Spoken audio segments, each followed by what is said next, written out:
kolera itu untuk dikenakan ke masyarakat kita dengan cara jenazah-jenazah yang mati dalam garak kapal itu dibuang ke laut, mengapung di Kuala Gijing. Agresi yang kedua, Ibu ya, maka terkenal secara masif. Dan tidak lama masyarakat Islam ini kan tidak sampai hati melihat jenazah yang mengapung kan, Bu.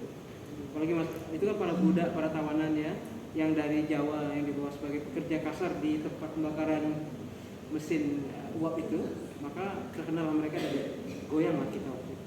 Jadi kadang-kadang berpikiran, sahabat juga sering bertanya kepada saya, apakah ini disebut pondan?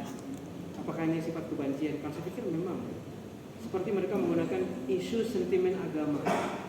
Bagaimana Marfusha ini merangkul orang-orang Nasrani, Kristen, yang orang Minahasa, Kawanua, Ambon, mana yang Permarga, Watimena, CS dan lain-lain itu sebagai orang yang diberkati oleh Referen Tenu. Nah, Referen ini dari Ambon juga.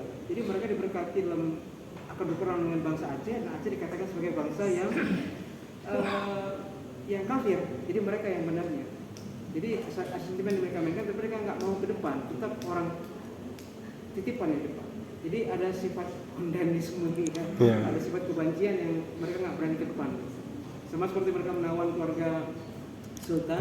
Jadi terpaksa Sultan harus turun ke bawah dengan bertelanjang kaki kan, Bu ya, dengan pakaian lengkap tapi telanjang kaki untuk tidak menyetujui pemeliharaan itu dan dipindahkan ke Batavia dan ke Samu-Samu di kawasan Ambon pada waktu itu. Walaupun saat kembalikan ke Batavia meninggal di Matraman.